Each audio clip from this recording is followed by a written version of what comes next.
Morning students, now open your grammar textbook page number 11. So now we are going to learn about chapter 2 subject and predicate. Okay, so just now I explain you for the subject and predicate.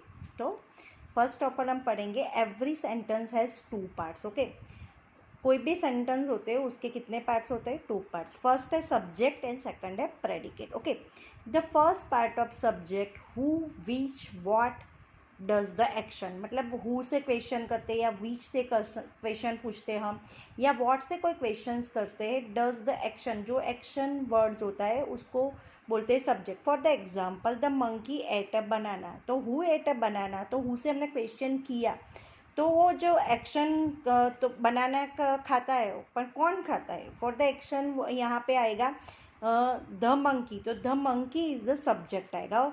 And ate a banana for the predicate आएगा. Predicate tells more about the subject. Okay, predicate क्या बोलते हैं? जो subject से उसके words, मतलब जो more about subject, subjects के ज़्यादा वर्ड्स होते हैं उसको बोलते हैं प्रेडिकेट.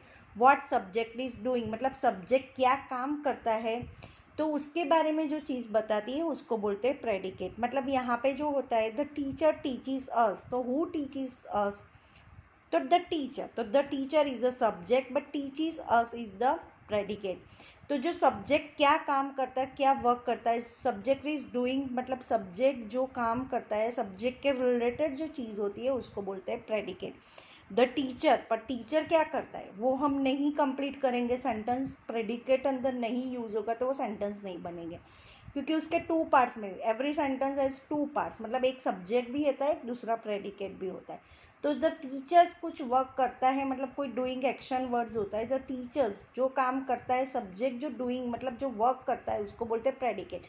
तो टीचिस अस, तो वो आ जाएगा प्रेडिकेट. ओके, इसीलिए आपको ये भी रिमेंबर रखना है कि ऑलवेज जो वर्ब होता है, जैसे eight a banana, टीचिस us, is, मतलब वर्ब से जो स्टार्टअप से वर्ब से एंड तक का जो शब्द होता है ना पूरा प्रेडिकेट होता है. वर्ब से आगे, मतलब वर्ब से बिफोर वाला always subject. Most of sentence में ऐसा, मैं पर्टिकुलर होल सेंटेंस के बारे में नहीं बात करी, पर मोस्ट ऑफ सारे सेंटेंस आप देखोगे सब्जेक्ट और प्रेडिकेट में, तो मोस्ट ऑफ वर्ब से जो स्टार्टअप होता है, तो वर्ब से लास्ट तक का जो होता है वो प्रेडिकेट होता है. बिफोर वर्ब का जो वर्ड्स होता है वो सब्जेक्ट मोस्ट ऑफ ऐसे हो ही जाता है, तो आपको वो भी रिमेंबर रखना है. ओके, यहाँ पे हम पढ़ेंगे फर्स्ट ऑफ ऑल के the sentence, every sentence has two parts. Okay, यहाँ पे वी नेम सम पर्सन और थिंग्स, से समथिंग अबाउट द पर्सन और थिंग, मतलब जो पर्सन और थिंग्स के बारे में बात कर रहे हैं तो उसको बोलते हैं हम सब्जेक्ट, मतलब सेंटेंस. और से समथिंग अबाउट द पर्सन और थिंग, और जिसके बारे में भी हम बात करते हैं तो उसको भी बोलते हैं सेंटेंस. ओके,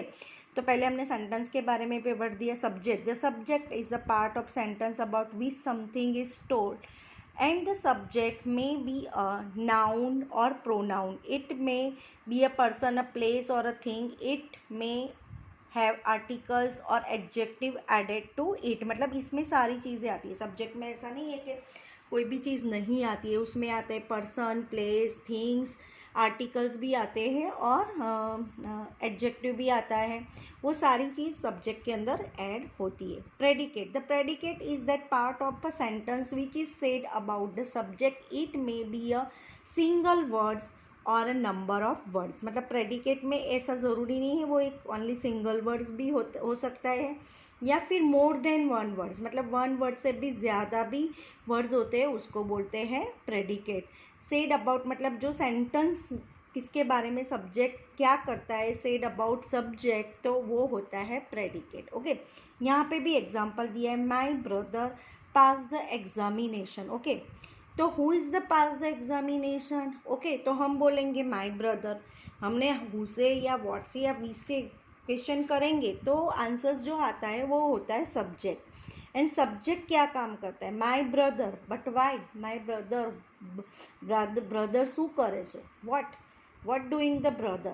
तो my brother pass the examination, मतलब मेरे भाई ने एग्जामिनेशन पास किए. तो उसने क्या पास किया है? तो एग्जामिनेशन. तो पास इज द वर्ब, तो वर्ब से पूरा सेंटेंस हो जाता है प्रेडिकेट. मैंने पहले भी किया था, वर्ब से पूरा सेंटेंस बाद वाला पीछे वाला होता है वो होता है predicate. Okay, the subject and the predicate as a sentence में be made of single words और अ नंबर ऑफ वर्ड्स, मतलब सब्जेक्ट एंड प्रेडिकेट में ऐसा ज़रूरी नहीं है, वो सिंगल वर्ड्स में भी आता है और वर्ड्स के ज़्यादा वर्ड्स में भी होता है, more than one words. Okay, look at the following sentence, यहाँ पे भी एग्जाम्पल दिया है। सुरेश रन्स, तो सुरेश क्या करता है, दौड़ता है, तो दौड़ता है तो वो प्रेडिकेट है, सब्जेक्ट में आ गया Suresh. It is very cold today, तो ईज देखा आपने, वर्ब यहाँ पे आ गया, तो इस वर्ब से पूरा सेंटेंस पूरा कहाँ पे आ गया, प्रेडिकेट, और वर्ब से बिफोर जो वर्ड्स है ईट, तो ईट है क्या है, subject. The dogs barks at night, who is barks at night, तो हमको आंसर्स भी मिल गया, द डॉग्स,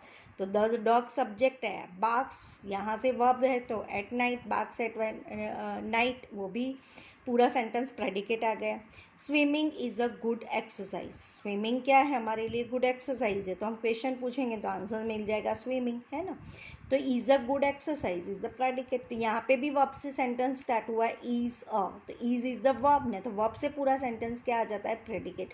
तो मोस्ट ऑफ सेंटेंसेस में वर्ब से स्टार्टअप होता है तो वो प्रेडिकेट आता है, वर्ब बिफोर वर्ब हो जाता है वो sentence subject, most of sentence में होता ही है, कोई कोई सेंटेंस में नहीं होता है, पर मोस्ट ऑफ आपको वो समझ में आ ही जाता है। और हु व्हाट विच से आप क्वेश्चन करोगे तो आंसर्स जो आएगा वो सब्जेक्ट होता है, और सब्जेक्ट क्या करता है, what are the doing the subject, तो वो आपको मिल जाएगा predicate. Okay, the subject of a sentence usually precedes the predicates, but in some cases it can be used in the middle or at the end of the sentences. For example, यहाँ पे ऐसा ज़रूरी नहीं है कि sentence में बीच में ही predicate आएगा या बीच में ही सब्जेक्ट आएगा, ऐसा कुछ भी ज़रूरी नहीं है, वो मिडल में भी आ सकता है, एंड में भी आ सकता है। तो यहाँ पे भी एग्जाम्पल दिया है, there was a lion in the cage. Okay, तो यहाँ पे वॉज अ लायन मतलब in the cage, there was a lion in the cage, तो पूरा सेंटेंस आ जाता है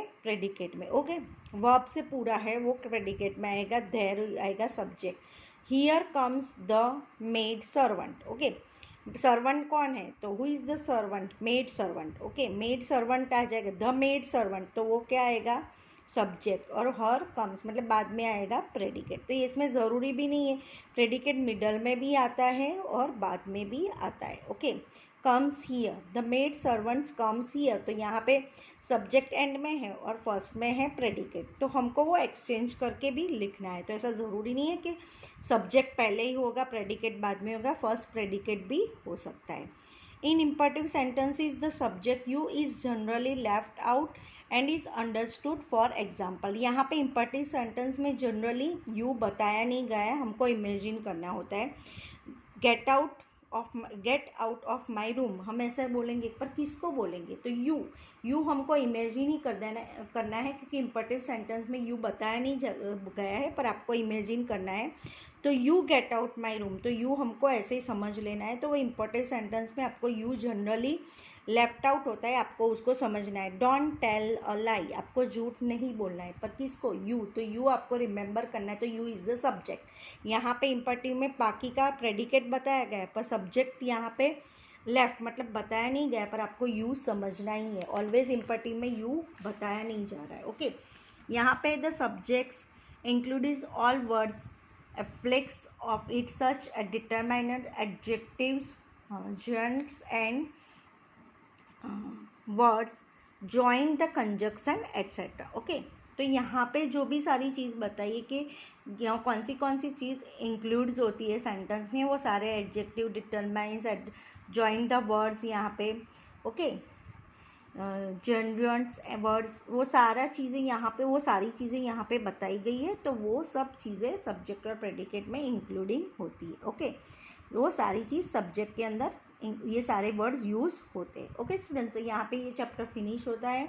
I will send the photographs for this exercise and also I will pick the मैंने अभी अपनी बुक में से जो एक्सप्लेन किया है वो I will send the photographs, you will write down in your grammar notebook, और ये एक्सरसाइज आपको you will write down in your text book, English grammar text book के अंदर ही लिखना है, नोटबुक में only I will send the pick for the my notebooks, तो वो खाली आपको नोटबुक के अंदर लिखना है, बाकी सब टेक्स्ट बुक के अंदर ही लिखना है। Okay students, thank you.